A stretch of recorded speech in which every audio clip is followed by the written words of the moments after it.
혼인잔치의 예복입니다. 천국 혼인잔치의 예복. 본문은 요한계시록 19장 7절에서 10절입니다. 우리가 요한계시록을 1장부터 22장까지 이렇게 펼쳤습니다. 계시록은 22장으로 되어 있습니다. 작은 두루마리 책이에요. 약 404절로 되어 있습니다. 그리고 1장에 있는 단어의 표적이 어떻게 정리가 되어 있고 2장, 3장에 있는 단어의 표적이 어떻게 정리가 되어 있고 4장, 5장, 10장에 있는 단어의 표적이 어떻게 되어 있고 요한계시록 11장을 중심으로 7장과 14장, 12장과 13장이 같이 물려 있습니다. 여기에 대한 말씀의 단어가 어떻게 표적으로 정리가 되어 있는가, 그 단어들을 여러분들이 잘 구상을 하셔야 돼요. 그리고 11장에서는 두 증인입니다. 이 두 증인은 계시록 7장과 14장에 있는 그 14만 4천에 대한 말씀이 여러분 안에 완전히 단어의 뜻이 통달되었을 때 두 증인의 역할을 할 수 있다는 것이죠. 그리고 12장과 13장은 두 짐승에 대한 것이 나와 있습니다. 결국 영적 전쟁은 두 증인과 두 짐승의 싸움이에요. 영적 전쟁입니다. 그리고 계시록 6장과 8장, 9장, 15장, 16장은 일곱 인, 일곱 나팔, 일곱 대접에 대한 메시지가 담겨 있습니다. 17장은 큰 엄녀에 대해서, 18장은 큰 바벨론에 대한 말씀을 똑같이 해놨습니다. 19장은 혼인잔치에 대해서 말씀을 해놓으시고 예수님께서 이제 말씀으로 지상 재림하시는 것을 비추어주고 있습니다. 그리고는 계시록 19장 끝에는 마지막 영적 전쟁, 뱀의 후손과 여자의 후손의 전쟁에 대한 것을 이렇게 기록을 해놨습니다. 창세기 3장 15절에 보면 뱀의 후손과 여자의 후손의 말씀이 예언이 되어 있죠. 그 예언의 성취가 계시록 19장 마지막 부분에서 이루어지고 있습니다. 19장에서는 이런 내용을 가지고 기록을 해놨고요. 20장은 이제 아마겟돈 전쟁에 대해서 설명을 하시고, 그리고는 바로 천년왕국이 나옵니다. 천년왕국이 끝나면 곡과 마곡의 전쟁이 있다는 것이죠. 그 곡과 마곡의 전쟁이 있고 난 뒤에는 바로 백보자 심판이 이루어집니다. 그리고는 영원한 나라, 하나님 나라, 새하늘과 새 땅, 새 예루살렘이 천국이 우리에게 주어지죠. 마찬가지로 둘째 사망에 접하는 지옥도 영원한 나라 속에 들어갑니다. 영원한 나라는 천국만 있는 게 아닙니다. 지옥도 있습니다. 지옥도 영원 속으로 가기 때문에 이렇게 요한계시록은 1장부터 22장까지 나눠져 있죠. 여러분들이 이 말씀을 작은 두루마리 책을 펼칠 때 여기에는 영적 전쟁을 어떻게 치러서 어떻게 해야지만이 영적 전쟁에서 사단 마귀의 그 군대를 이기고 승리할 수 있는가, 그 영적 전쟁에 하는 방법을 승리할 수 있도록 가르치는 방법을 요한계시록 1장부터 22장까지 되어 있다는 것이죠. 그 첫 번째 영적 전쟁은 바로 요한계시록 2장 3장에 있습니다. 2장 3장의 7교회를 우리가 자세히 알다 보면 첫 번째 이 첫째 하늘 밑에서 우리들이 어떻게 해야 1차 영적 전쟁에서 승리할 수 있는 것인가를 가르치는 것이죠. 그 다음에 2차 영적 전쟁은 어디에 있느냐 하면 바로 일곱 인과 일곱 나팔 일곱 대접에 대한 계시록 6장 일곱 인입니다. 8장 9장은 일곱 나팔입니다. 15장 16장은 일곱 대접에 대한 메시지가 담겨있죠. 그 말씀을 여러분이 깨닫게 되면 2차 영적 전쟁이 어떻게 하면 승리할 수 있는가, 여호와 니시에 대한 설명을 해놨습니다.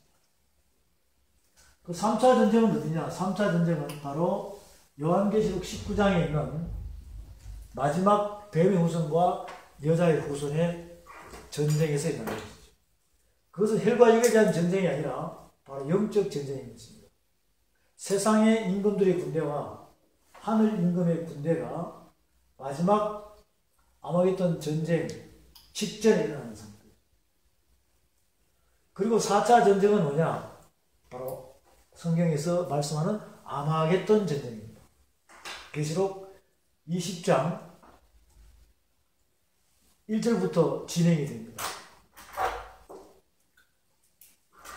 사단 마귀들을 어디다 가둬버려요? 부저경에 가둬버리는 상태입니다. 그리고 천연왕국이 지나고 난 다음에 계시록 20장 하반절에 보면 곡과 마곡의 전쟁이 나옵니다. 아마겟돈 전쟁과 곡과 마곡의 전쟁은 천년이라는 그 텀이 있어요. 그리고 우리가 아마겟돈 전쟁과 곡과 마곡의 전쟁은 요한계시록에서 잘못 착각하면 그것 또한 거짓말이 되고요. 엉뚱한 메시지를 전달하는 상태가 됩니다. 이 아마겟돈 전쟁과 천년왕국이 끼어있고 곡과 마곡의 전쟁 이 자체를 구약에서 우리에게 정확히 비춰주고 있습니다. 그렇게 알아야지만이 역사주의와 세대주의와 이상주의와 과거주의와 여러 가지 영지주의와 이 과대망상적인 그런 주의 속에 빠져있는 사람들의 가르침에서, 사람의 계명의 가르침에서 벗어날 수가 있고 진리가 무엇인지를 정확히 알 수 있다는 것이죠. 계시록 2장에서는 곡과 마곡의 전쟁이 끝나면 바로 백보자 심판대가 주어집니다. 그 백보자 심판대가 주어질 때 어떻게 우리 보고 하라는 말씀들이 나와 있고 21장, 22장에서 새하늘과 새 땅으로 이루어지는 하나님의 메시지입니다. 요한계시록에서 영적 전쟁을 어떻게 치르는 것인가? 방법을 몇 가지 알려준다고요? 5가지를 우리에게 가르쳐주고 있다. 결국 그것은 구약의 창세기, 출애굽기, 레위기, 민수기, 신명기에서 천국 가는 길을 아는 자에게, 또 마태, 마가, 누가, 요한복음에서 그 길을 아는 자에게 천국 가는 방법을 가르쳐 주는 것이 복음서입니다. 길과 방법을 아는 자에게 요한계시록에 천국 혼인잔치에 가려면, 하나님 나라에 가려면, 영원한 나라에 가려면 어떻게 영적 전쟁을 우는 사람 마귀가 우는 사자같이 여러분을 지금 삼키려고 그러죠. 이런 영적 전쟁을 어떻게 이기고 갈 수 있는가? 나만 가야 되는가? 아니면 나의 맡긴 자들과 함께 가야 되는가? 그러면 영적 전쟁을 해서 이겨야 됩니까? 져야 됩니까? 이겨야 되죠. 계시록 2장 3장에서는 뒤 있는 자는 성령이 교회되게 하신 말씀을 들을지어다. 이기는 그에게는 내가 하나님 낙원에 있는 감추인 만나를 주고 흰 돌에 새 이름을 새기게 하고 철장 권세를 주고 7교회에 주어지는 그 상급의 멸류관을 보면 똑같아요. 우리는 지금 영적 전쟁 중입니까? 끝났습니까? 시작입니까? 영적 전쟁 중인 것입니다. 그런데 여러분들이 꼬꾸라지면 안 돼요. 이거 승리해야 된다는 것이죠. 그런 희망과 소망을 주는 말씀이 바로 요한 계시록인 것입니다. 거기에서 우리 한 단어를 요한계시록 19장에서 탁 한 단어를 보물 캐듯이 망망대해에서 칠 것 같은 어두운 이 첫자를 밑에서 하나의 단어를 발견했죠? 작은 빛을 하나 발견하는 겁니다. 참빛이 작은 빛이에요. 발견하는 겁니다. 혼인잔치에 뭐라고요? 천국 혼인잔치의 예복에 대해서 그 단어를 하나 발견했습니다. 이 성경책 한 두루마리 안에는 약 14만 4천 개의 단어가 있다는 것이죠. 그럼 그 단어는 그냥 있습니까? 뜻을 품고 있습니다. 그것이 바로 우리의 신령한 하늘 양식이 된다는 것을 확신하시죠. 그 한 단어를 가지고 요한계시록 19장에서 1절에서 10절 말씀 안에 보니까 7절, 10절에서 말씀이 있죠. 혼인잔치는 이미 예비가 되어 있습니까? 안 되어 있습니까? 되어 있죠. 혼인잔치는 예비가 되어 있어요. 그리고 혼인 날짜도 받아놨습니까? 안 받아놨습니까? 다 받아놨죠. 신부도 준비가 되어 있습니까? 안 되어 있습니까? 예비가 다 되어 있습니까? 예비가 다 되어 있습니까? 그러면 여러분이 주인공이라면 마냥 그냥 신부할 것이 아니라 혼인잔치에 예복할 것이 아니라 예복을 입는 방법을 말씀을 통해서 깨달아야지만이 내가 그 옷의 주인공이 될 수 있다는 거예요. 여러분이 혼인잔치의 주인공인 신부가 될 수 있다는 것입니다. 그렇지 않으면 짝사랑만 하고 있어요. 그 짝사랑 하시는 분들이 굉장히 많아요. 여러분이 알아요. 여러분 주변에서도 세상에 살면서 짝사랑하는 사람하고 짝사랑하는 사람하고 진짜 사랑을 좋아하는 사람하고 나누는 거하고 보면 알아요? 몰라요?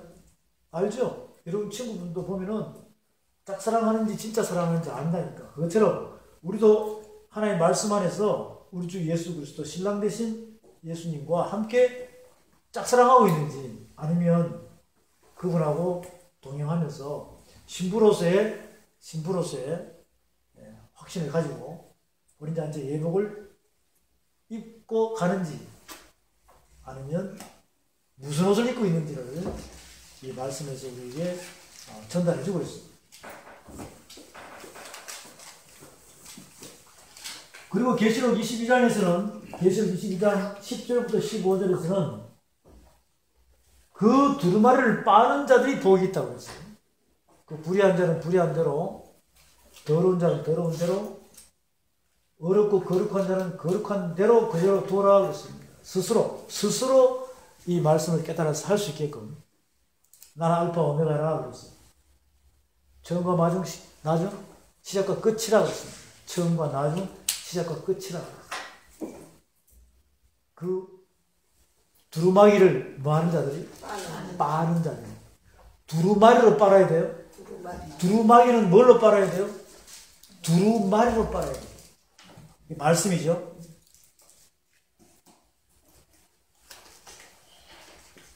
결론을 내주고 있어요. 결론을 내주고 있어요. 결론을 내는데 이제 요한계시록 19장에 있는 7절부터 10절 말씀 천국 혼인잔치 예복이죠. 그 예복이 이렇게 성경 말씀에서 어떻게 되느냐. 이것이 창세기로 2장으로 갑니까? 안 갑니까? 창세기 2장으로 가죠. 창세기 2장에서 2장 말씀을 찾아봅니다. 창세기 2장 말씀을 찾아봅니다. 창세기 2장. 요한계시록에 있는 말씀이 하늘 위로부터 예수 그리스도의 계시로 의해서 열립니다. 열리면 하늘에 있는 말씀은 우리 주기도문 할 때 뜻이 하늘에서 이루는 것 같이 이 땅에서도 이루어지다. 똑같은 거예요. 여러분에게 이루어져야 돼, 안 이루어져야 돼? 여러분에게 이루어져야 완성이 돼야지만이 똑같은 거예요. 뜻이 하늘에서 이룬 것 같이 이 땅에서 이루어지다.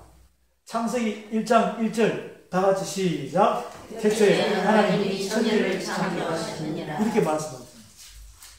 베리시트 바라 엘로힘 에타 샤마이 뜻이 뭐예요? 하늘에서 완성된 것 같이 베 에타 아레치라고 그럽니다. 땅에서도 말이야 이루어지리라. 이 에타 샤마임이 그리스도예요. 베 에타 에레치가 예수라니까, 예수. 예수 그리스도에 대한 알파 오메가를 이미 창세기 1장 1절에서 우리에게 선포하고 있습니다. 그것이 지금 예수 그리스도의 계시로 요한계시록 19장에 있는 천국 어린잔치의 예복이 계시록에는 있어야 됩니까? 창세기부터 유다서에도 있어야 됩니까? 그것을 서로가 알게 되면 요한계시록은 시간이 지나면서 말씀 안에서 통달될 줄로 확신하시기 바랍니다.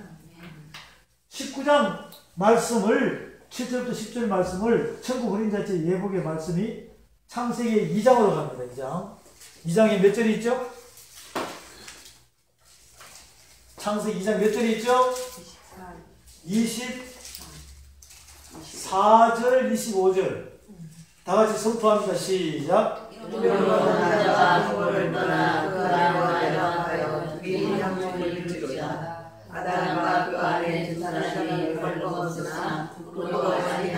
아멘.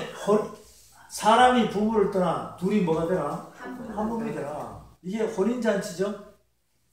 에베소서 5장 또 가봅시다. 에베소서 5장에서 말씀을 보게 되면 에베소서 5장 31절부터 32절까지 에베소서 5장 31절부터 32절 말씀, 조금 전에 창세기 2장 24절 25절 말씀을 그대로 다시 한 번 더 리바이벌 시키는 것입니다. 이러므로 사람이 부모를 떠나 그 아내와 합하여 그 둘이 한 육체가 될지니 이 비밀이 크도다. 내가 그리스도와 교회에 대하여 말하노라 그랬습니다. 이게 혼인잔치죠? 이 비밀이 작다는 거예요? 크다는 거예요? 근데 그 비밀은 뭐라 그럽니까? 그리스도와 교회에 대한 비밀이라. 요한계시록 즉 예수 그리스도의 계시는 그리스도와 교회에 대한 비밀입니다. 거기에 지금 전체 큰 그리스도와 교회에 대한 비밀 중에서 천국 혼인잔치의 예복에 대한 단어의 뜻을 알게 되면 한 단어의 비밀을 여러분이 다 알 수 있다는 것이죠. 이렇게 한 단어 우리가 마스터 통달해 나가다 보면 어느덧 시간이 지나면서 성경 한 권은 여러분 안에서 뭐가 됩니까? 통달이 되겠다는 것이죠. 혼인잔치의 비밀입니다. 작다 크다. 그것은 그리스도와 교회의 비밀 안에 있습니다. 거기에 천국 혼인잔치의 예복의 비밀도 있다는 것이죠.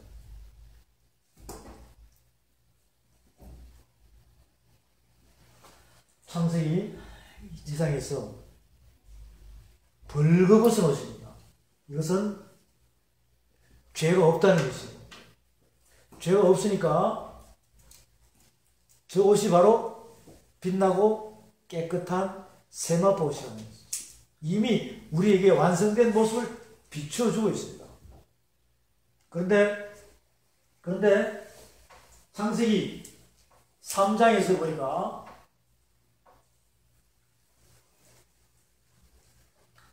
들짐승 중에 가장 강경한 뱀이 사탄 마귀의 어둠으로 하와를 뭐합니까? 유혹하죠. 미혹에 빠집니다. 템테이션이 넘어가 버립니다. 그러면서 불순종의 죄가 들어와 버렸죠.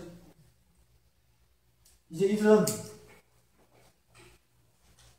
그 불순종의 죄가 드러나니까 그 죄를 가리기 위하여 무화과 나무 잎의 옷을 무화과 나무에서 따가지고 서로를 가립니다. 시간이 지나면 지날수록 그 죄는 있습니까? 드러납니까? 드러나죠. 나무 잎은 시간이 지나면서 말라 비틀어지게 되어 있습니다. 하나님께서 그것을 계속 보시고 우리를 사랑하사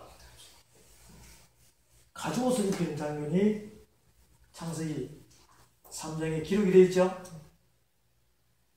다시 창세기 3장으로 가서 무화과 나무 잎에옷과 가죽옷을 여러분이 정확히 하나님의 말씀을 눈으로 보고 귀로 듣고 주목하여 손으로 만질 수 있는 시간이 되었으면 합니다.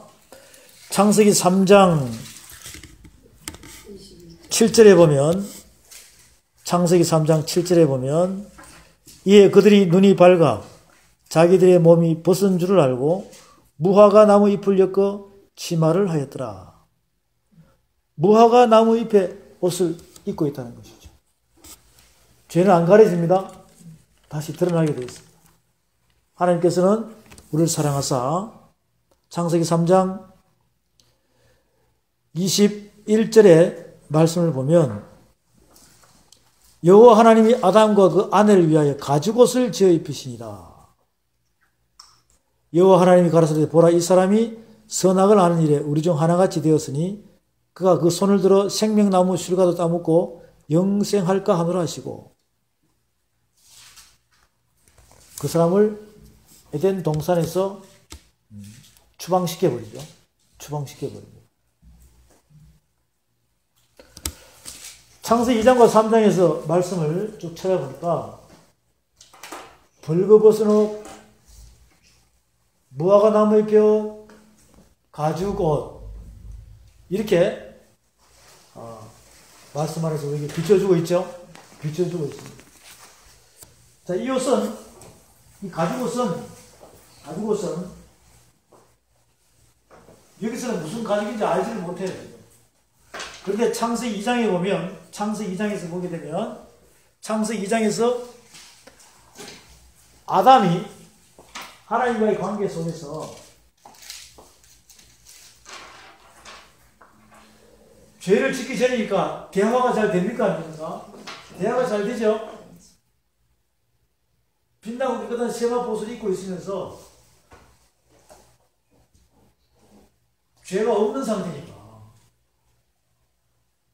에덴 동산에서 하나님과 대화가 잘 돼요. 하나님께서 흙으로 각종 짐승과 새를 만들어서 아담에게 줍니다. 이름을 지어보라고. 하나님께서 생각하는 그대로 하는지 아담은 하나님과의 말씀의 받아쓰기 시험에서 100점을 맞았습니다. 테스트에 합격했습니다. 짐승의 이름을 지은 아담은 나중에 죄를 짓고 난 다음에 하나님께서 가죽옷을 입혀주는 것을 보고 아담은 깨달았을까요? 못 깨달았을까요? 깨달았죠. 그리고 죄를 지은 사람의 징벌이 어떤 것인지도 하나님께서 이미 아담에게 하와에게 다 선포해 줬어요. 그리고는 가죽옷을 입혀놓고 추방시킨다 했잖아요. 아담은 깨달았습니다. 죄인이 죽어야 되는데 하나님은 사랑하사 우리를 사랑하사 나에게 양을 한 마리 잡으셔서 피를 흘리게 하시고 속죄함을 주시고 나에게 가죽옷을 입혔구나. 이것은 어린 양 가죽이구나 라는 것을 아담은 깨달은 거예요. 그리고 4장 5장에 가니까 가인과 아벨을 놓고 하나님의 메시지가 그대로 그 가정재단에 전달되는 것을 우리가 말씀 보면 알겠죠? 하나님이 원하는 제사는 가인아 아벨아 피의 제사란다. 그러기 위해서는 하나님께 예배를 드릴 때는 가짜 예배가 아닌 진짜 예배를 드려라 라고 한 배에서 나온 형제에게도 똑같이 설명을 했습니다. 순종과 불순종이 나오죠. 아벨이 순종했습니다. 그리고 계속해서 창세기에서 주어지는 모든 내용을 보게 되면 22장에서도 아브라함이 모리아산에 이삭을 바치라는 하나님의 명령을 듣고 모리아산에 이삭을 바치는 순간에 어린 양이 한 마리 걸려있어 안 걸려있어요? 기둥에 묶여져 있죠. 이런 내용들이 말씀하려는 여러 군데가 나옵니다. 그래서 하나님이 원하는 제사는 무슨 제사라? 피의 제사다. 그러면서 모든 구약의 대속의 제물로 바쳐지는 짐승들이 나오지 않습니까? 그게 바로 피의 제사의 종류가 5가지죠. 번제, 소제, 속제제, 속건제, 화목제. 이렇게 해서 제사의 방법이 화제와 요제와 거제와 전제로 주어지는, 그 속에 자세히 보면 전부 다 그것이 무슨 제사예요? 피의 제사. 죄 사함을 줄 수 있는 피의 제사라는 거죠.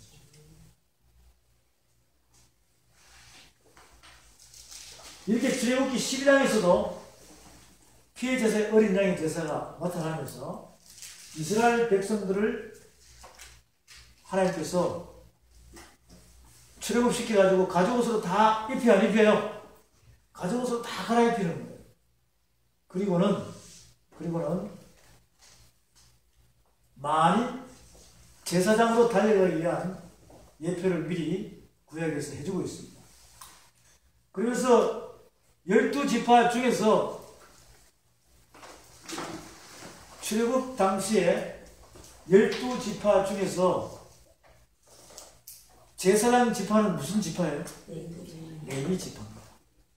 그 레위 지파는 고핫 자손이 있고 게르손 자손이 있고 무라리 자손이 있습니다. 게르손 무라리 자손은 성막에 성물들을 옮기는 사람들입니다. 그리고 고핫 자손 중에서도 기름 부음 받은 자가 있어요. 기름 부음 받지 않은 자는 성소와 지성소의 성물을 어깨에 메고 성막 봉사자들, 게르손 무라리 자손들은 수레에 싣고 황소로 끌어서 가는 그런 성막 봉사자들. 기름 부음 받은 자는 모세와 아론의 계열에 연결된 자입니다. 거기서 선지자와 제사장, 대제사장이 구분이 된다. 결국 왕 같은 제사장이죠. 왕 같은 제사장은 왕도 되고 제사장도 되고 선지자도 된다는 것입니다. 그분이 바로 우리 주 예수 그리스도예요. 저와 여러분이 바로 왕 같은 제사장의 삼직을 수행할 수 있는 그런 능력을 여러분의 영적인 그릇에 부어줬다는 것입니다. 자, 이렇게 벌거벗은 옷, 무화과나무의 볕, 가죽옷, 그 다음에 제사장, 대제사장 옷이 성막을 짓고 대제사장 옷을 만들어라고 하나님께서 모세에게 설계도면을 다 줍니다. 그 대제사장 옷의 설계도면을 출애굽기 28장에 가서 말씀을 함께 보도록 하겠습니다. 출애굽기 28장에 가서 보겠습니다.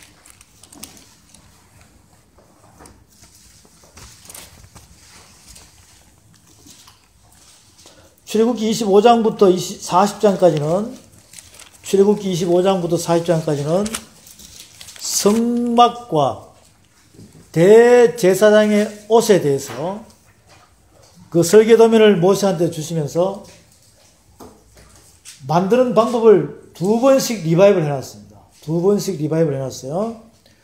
출애굽기 28장에서 말씀을 보겠습니다. 너는 이스라엘 자손 중 내 형 아론과 그 아들들 곧 나답과 아비후와 엘라살과 이다마를 그와 함께 네게로 나오게 하여 나를 섬기는 제사장 직분을 행하게 하되 내 형 아론을 위하여 거룩한 옷을 지어서 영화롭게 아름답게 할지니 너는 무릇 마음에 지혜 있는 자 곧 내가 지혜로운 영으로 채운 자들에게 말하여 아론의 옷을 지어 그를 거룩하게 하여 내게 제사장 직분을 행하게 하라.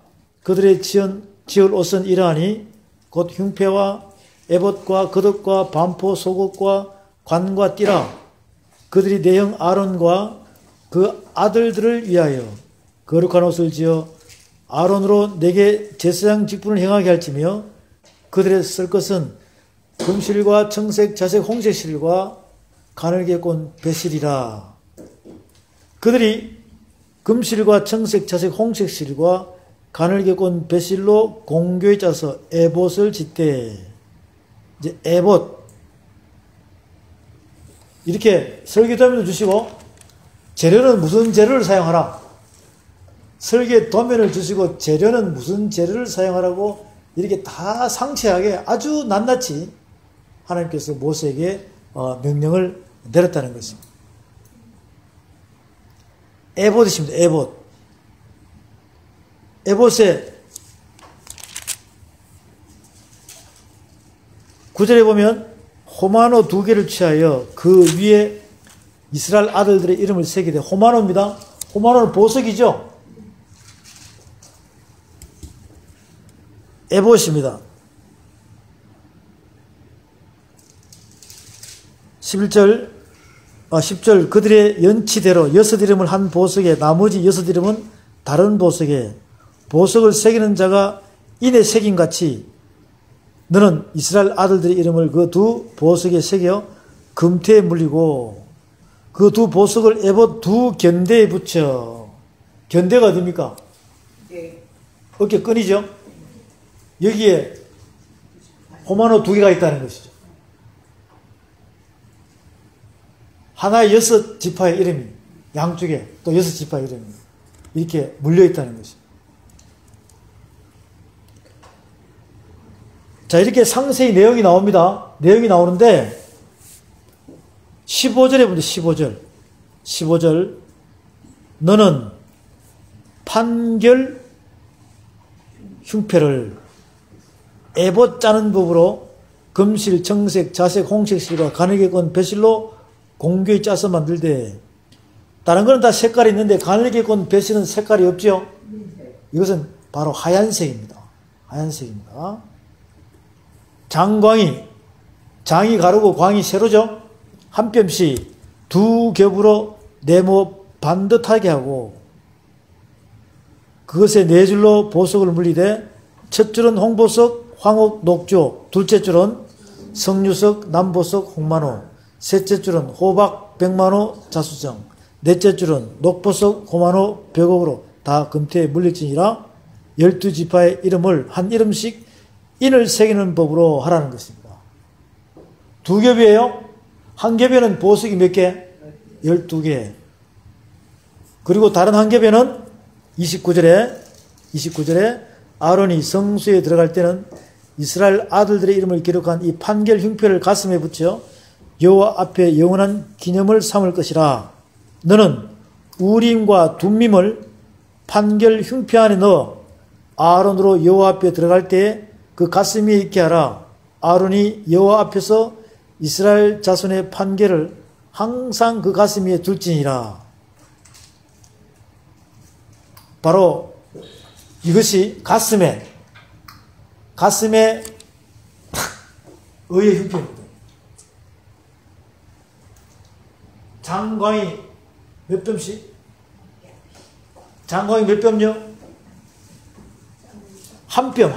이렇게 한 뼘. 여러분 한 뼘이 보세요. 이 정도면 장광이 똑같다는 거 아닙니까? 한 뼘이니까 이렇게 되어보라고요. 이게 신비예요. 이게 신비. 장광, 가로, 세로가 정사각형을 한 뼘이라는 거예요. 여기 보석이 몇 개? 2겹으로 되어 있어요. 한 겹에는 보석이 12개, 뒤쪽에는 우림과 둥기 빛과 어둠이에요. 판결할 판결. 판결이 뭔지 알죠? 말씀으로 심판한다 이 말이에요. 대제사장의 옷에 대해서는 여러분 자료가 많이 있죠? 그 자료를 아무데나 구할 수 있어요. 인터넷에 가도 구할 수 있고 다 구할 수 있습니다. 그것을 일단 보는 자체가 표적이에요. 설계되면 대로 그려놓은 걸 보는 자체가 표적입니다. 이제는 그 안에 있는 뜻을 알아야 됩니다. 이 표정만 일단 전해줘도 여러분이 소화시켜서 전할 수 있는 것만 해도 기적이에요. 그러고 난 다음에 그 속에 있는 말씀의 뜻을 알게 되면 기적이 이루어지겠죠, 내 안에서. 출애굽기 28장에는 무슨 옷이라고요? 대제사장의 옷. 이 대제사장의 옷이 바로 무슨 옷이냐? 빛의 갑옷이에요. 이게 신약으로 넘어오면 빛의 갑옷입니다. 이것이 빛나고 빛나는 깨끗한 세마포 옷이라는 거죠. 빛나고 깨끗한 세마포 옷이, 이 대제사장 옷이, 구약에서는 대제사장 옷이지만 이것이 신약으로 넘어오면, 요한계시로 가면 빛나고 깨끗한 세마포, 천국 혼인잔치 예복을 말씀드립니다. 이 대제사장 옷은 누구만 입었어요? 대제사장은 누구예요? 아론이죠, 아론. 대제사장만 입는 옷이 바로 아론입니다, 아론. 아론만 이 옷을 입었어요. 우리가 히브리서에서 5장, 6장, 7장, 8장, 9장, 10장 쭉 보면은 아론의 반차와 멜기세덱의 반차가 있죠. 예수님은 아론의 반차를 쫓았습니까? 멜기세덱의 반차를 쫓았습니까? 아론의 반차는 호흡이 있어요. 인간이니까. 영원한 대제사장이 될 수 없습니다. 아론이 죽으면 누가 이어받아요? 아론의 아들 엘리에셀이 이어받습니다. 오직 영원한 대제사장은, 하늘의 영원한 대제사장은 멜기세덱이에요. 그 멜기세덱의 대제사장을 하나님께서 이렇게 세워놓으시고 예수님이 멜기세덱의 반차를 쫓게 하는 것입니다. 무슨 옷을 입고? 빛나고 깨끗한 세마포 옷을 입습니다. 그리고 영원한 하늘 대제사장으로 손으로 지은 곳에 계시는 것이 아니라, 보이는 곳에 계시는 것이 아니라 보이지 않는 곳, 손으로 짓지 아니한 곳에 우리 주 예수 그리스도께서 보좌에 계신다 이 말이죠.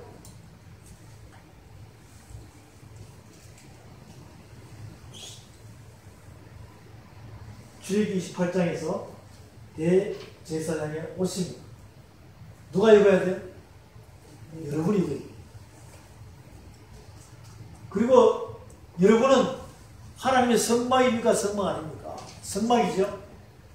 그럼 지금 육적으로 입고 있는 옷을 다 벗으면 바로 가죽옷이 됩니다. 예수 믿기 전하고 예수 믿고 난 뒤에 틀립니다.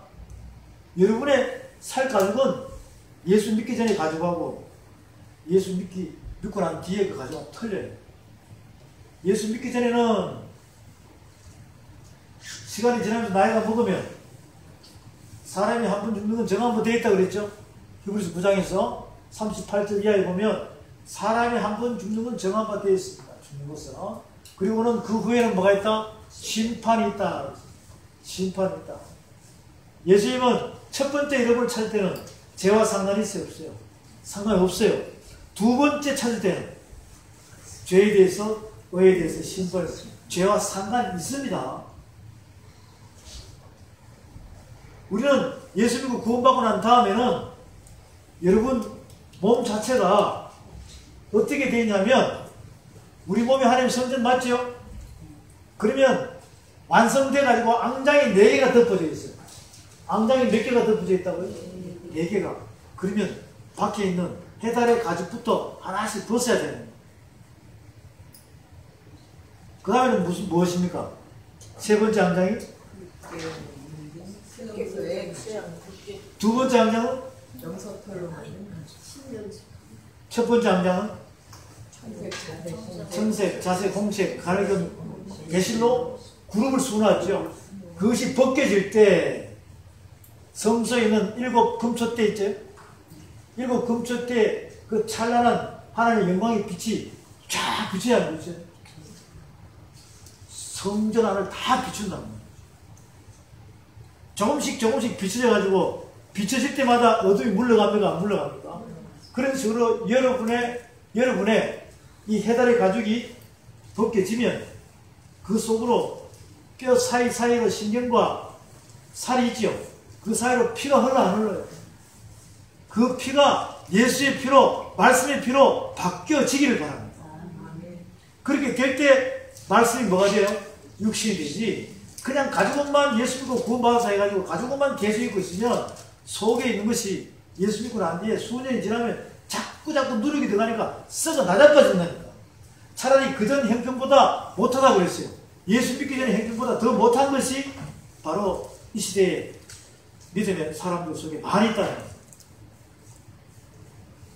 그 어둠을 없애고 사람이 빛의 갑옷을 입고 바뀌어지는 방법들을 하나님께서 모세에게 준 성막에 대한 비유로, 대제사장 옷에 대한 비유로 우리에게 그 방법을 깨달으라고, 빛의 갑옷을 가리는 방법을 깨달으라고 계속 성경 말씀을 우리에게 하고 있다는 거예요. 그 레위기 16장에서는 빛의 갑옷에 입고 대제사장이 1년 1차 매년 한 번 1년 1차 7월 10일 날 대속죄일 날 하나님께 온 백성을 대신하여 죄를 짊어지고 하나님께로 만나는 장면이 나오죠. 그럴 때 대제사장이 옷을 입고 과연 어떻게 하나님께로 백성을 대신하여 죄사함을 가지고 하나님의 은혜를 받는지를 이렇게 레위기 16장에서 설명을 군데군데 해놨습니다. 레위기 16장은 아사셀이라는 단어가 나와요. 그것은 예수의 십자가 사건의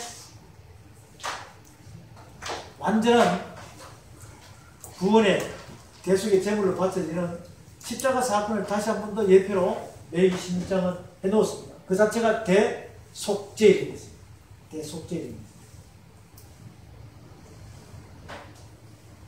그리고 에스겔 16장에서 우리에게 에스겔 16장 1절부터 14절 안의 말씀을 보면 우리는 이 땅에 태어날 때 광야에 버림받았습니다. 배꼽주도 자르지 않고 또 소금도 뿌리지 않고 강보에 싸지도 않고 광야에 버려졌어요. 피투성이. 살려달라고 해도 살려줬습니까? 아니죠. 지나가는 사람들은, 많은 사람들이 여러분을 외면했어요. 하나님께서는 피투성이라도 살라 해서 결국은 여러분을 유방이 또렷하고 머리카락이 길고 이렇게 시집 보낼 수 있게끔 다 키워가지고 극히 곱고 고운 밀가루로 여러 가지의 폐물과 여러 가지 하나님께서 단장을 시켜서, 보석으로 단장을 시켜서 어느 위치에, 왕후의 위치에 올려놓은 것입니다. 모든 이방 사람들이, 모든 세상 사람들이 부러워할 정도로 그렇게 여러분에게 예복을 다 입혀놨어요. 근데 마침내 불의가 드러나면 됩니까? 안 됩니까? 안 되겠지요. 아담에게도 다 입혀놨는데 마침내 뭐가 드러났어요? 불의가 드러나요. 에스겔 16장 15절부터는 여러분 읽어보십시오. 에스겔 28장에 보면 11절에서 15절까지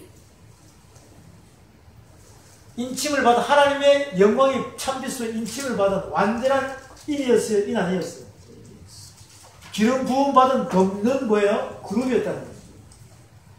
뭘로 단장했습니까? 에덴 동산에 있을 때 보석으로 단장했다. 보석으로.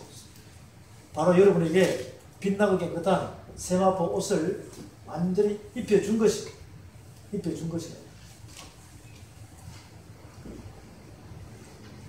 에스겔 28장에 11절부터 15절 말씀에 기록이 되어 있습니다. 이사야 16장 가보겠습니다. 에스겔 16장 가보겠습니다. 에스겔 16장. 에스겔 16장 말씀에 여호와의 말씀이 또 내게 임하여 가라사대 인자야 예루살렘으로 그 가증한 일을 알게 하여 이르기를 주 여호와께서 예루살렘에 대하여 말씀하시되 내 근본과 난 땅은 가나안이요 내 아비는 아모리 사람이요 내 어미는 헷 사람이라. 이것은 이방인이라는 뜻이죠. 저와 여러분도 마찬가지잖아요. 우리의 어머님, 우리 할머니들이 육적으로 세상 살면서 시집 올 때 저기 평택에서 왔으면 무슨 댁이 되는 거예요? 평택 댁이 됩니다. 경기도에서 왔으면 경기 댁이 되는 거예요. 그런 것처럼 내 근본과 난 땅은 가나안이요 내 아비는 아모리 사람, 내 어미는 헷 사람. 여러분이 태어났습니다. 그리고 덜에 버려졌어요. 피투성이로 있다가 7절에 내가 너로 덜에 풀같이 많게 하였더니 내가 크게 자라고 심히 아름다우며 유방이 뚜렷하고 내 머리털이 자랐으나 내가 오히려 벌거벗은 적신이더라. 내가 내 곁으로 지나며 보니 내 때가 사랑스러운 때라. 내 옷으로 너를 덮어 벌거벗은 것을 가리우고 내게 명시하고 언약하여 너로 내게 속하게 하였느니라. 나 주 여호와의 말이니라. 우리가 룻기서에 보면 룻기서 3장에 보게 되면 보아스가 룻을 보아스의 겉옷으로 덮어요, 안 덮어요? 타작마당에서 보아스의 윗도리를 누구한테 덮어버려요? 룻에게 덮어버립니다. 그것은 뭐 하자는 겁니까? 니캉나캉 결혼하자는 거예요. 하나님께서 피투성이는 우리를 갖다가 이렇게 사랑스럽게 하나님께서 말씀으로 빚으시고 그리고는 결혼하자는 것이죠. 혼인서약 하십니다. 에스겔 16장 8절은 여러분의 혼인서약을 한 것을 여기다 기록해 놓은 거예요. 내가 물로 너를 씻겨서 내 피를 없이 하며 내게 기름을 바르고 수놓은 옷을 입히고 물돼지 가죽신을 씻기고 가는 배로 띄우고 명주로 덧입히고 폐물을 채우고 팔고리를 손목에 끼우고 사슬을 목에 들이고 코고를 코에 달고 귀고를 귀에 달고 화려한 멸류관을 머리에 씌웠나니 이와 같이 내가 금은으로 장식하고 가는 배와 명주와 수놓은 것을 입으며 또 고운 밀가루와 꿀과 기름을 먹음으로 극히 곱고 형통하여 왕후의 지위에 나아갔느니라. 내 화려함을 인하여 이방인 중에 명성이 뚜렷이 드러날 정도로 여러분에게 하늘 기업의 축복을 주겠다고 약속한 말씀이 빛나고 깨끗한 세마포스로 입혀주겠다고 천국 혼인잔치의 예복으로 입혀주겠다고 하는 말씀이 에스겔 16장에 고스란히 기록이 되어 있습니다. 에스겔 28장에 가서 보면 28장에서는 11절부터 15절까지 너는 완전한 은이었고 너는 완전한 인친 사람이요 지혜가 충족하며 온전히 아름다웠다. 완전한 아름다움입니다. 내가 옛적에 하나님의 동산 에덴에 있어서 각종 보석 곧 홍보석과 황보석, 금강석, 황옥, 홍만호, 창옥, 청보석, 남보석과 홍옥과 황금으로 단장하였으며 내가 지음을 받던 날에 너를 위하여 소고와 비파가 예비되었도다. 너는 기름 부음을 받은 덮는 그룹이며 내가 너를 세움에 내가 하나님의 성산에 있어서 화강석 사이에 왕래하였도다. 이거는 빛 사이로 왕래했다는 거예요. 빛 사이로. 우리가 요한계시록 1장 나중에 볼 거지만 일곱 금초대 사이로 왕래하는 합니까? 일곱 금초대 사이로 예수 그리스도께서 왕래하는